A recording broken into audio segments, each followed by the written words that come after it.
All right. Thank you so much, Benji, and thank you so much, Jasper. Jasper, you've really left it on a very good note. I like your last point on tenacious engagement, never give up. I think that's something that I'm taking home so far. So my name is Joan Kones, the National Research Coordinator under the Accountability for Water Program in Kenya, and I'm hosted by Kenya Water and Sanitation Civil Society Network, which is abbreviated KEWASNET. I'm really happy to be part of this conversation today, just to discuss how can we make governments listen? How can we increase government's responsiveness to its citizens, as well as to us as civil society organizations who speak on behalf of the citizens. Next slide, please. Yes, so before I go into the roles of CSOs, one of the first things that comes to mind when you hear accountability is the fact that a fundamental principle of democracy is that citizens have the right to demand accountability.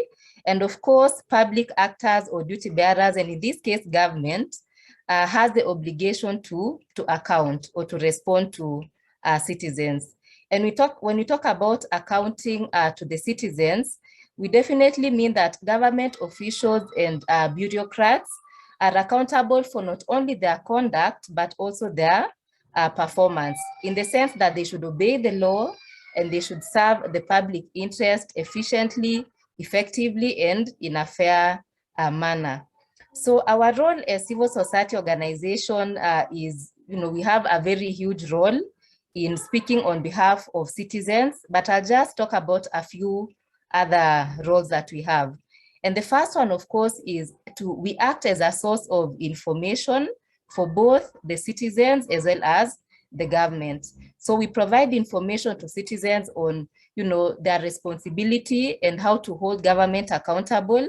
And on the other hand, we provide information to government on what the citizens need or the concerns of citizens.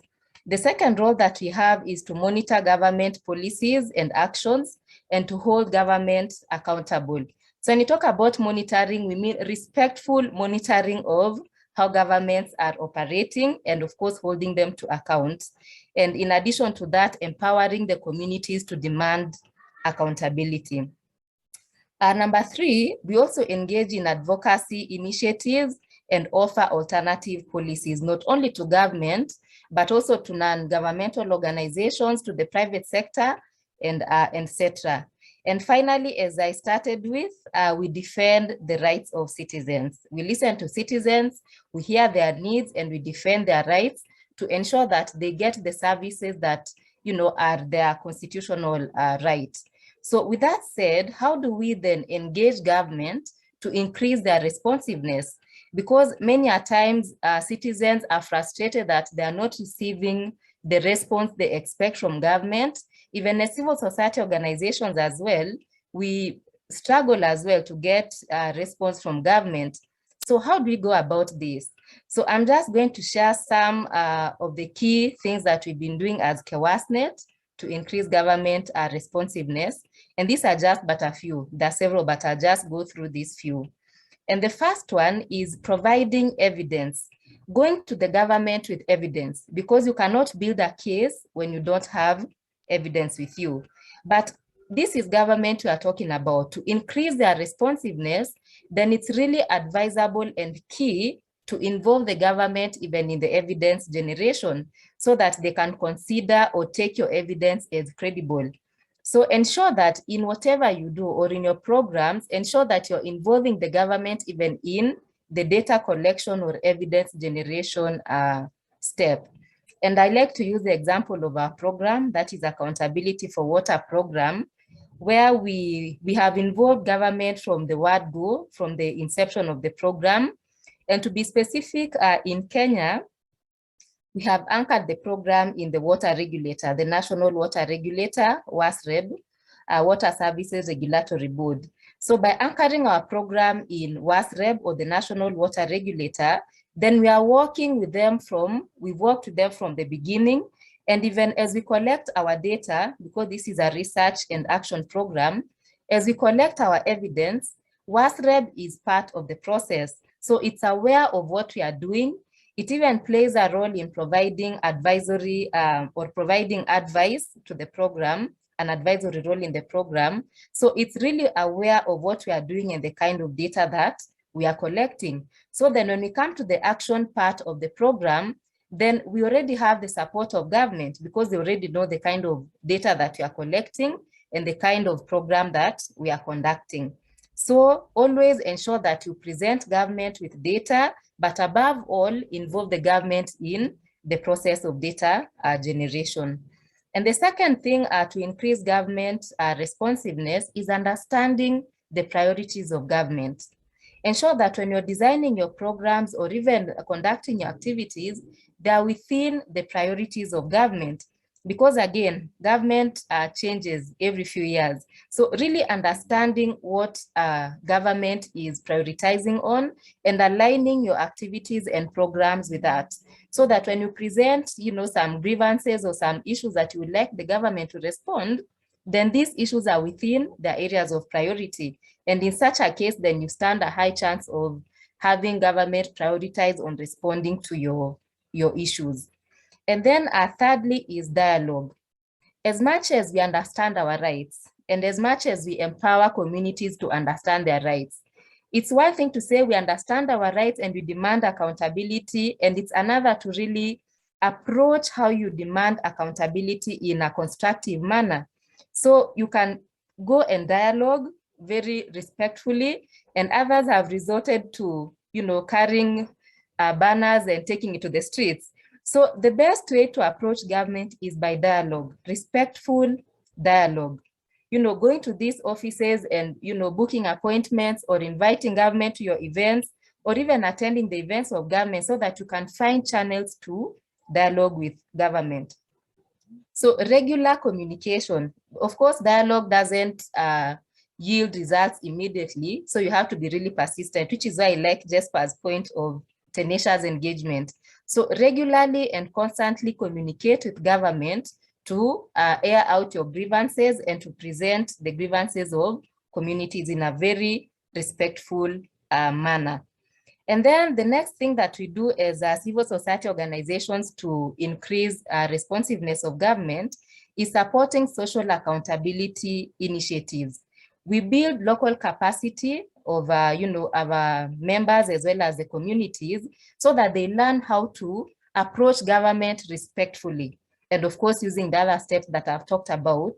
And then we also talk about media engagement. We support media engagement campaigns because sometimes when you use media to exert that pressure, then eventually governments, feel obliged to respond.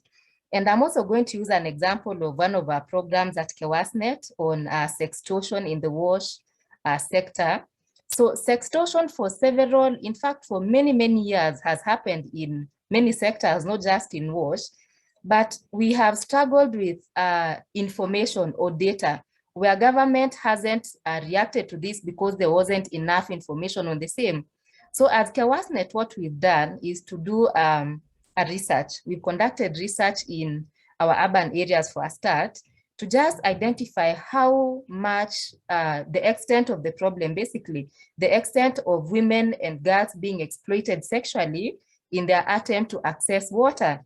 And in this case, sex is the currency as opposed to payment of money. So with that, now we've highlighted the problem of sextortion and we've been using media to raise awareness of the problem.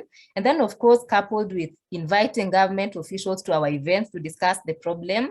And above all, we've come up with a way forward, which I'll discuss in my next point. But my point in this supporting social accountability initiatives and specifically focusing on media campaigns is to raise awareness and to constantly, put out the problems out there so that the government is also aware of the problem and eventually increase their chances of responding.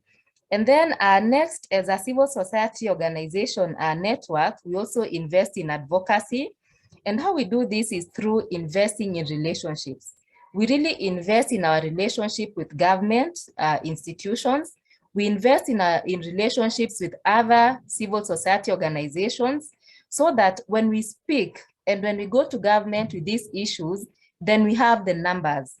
There's always power in numbers. You know, when you present an issue as one individual or one organization, you might not achieve, you know, that expected response as compared to when you forward your issues in one voice as a group.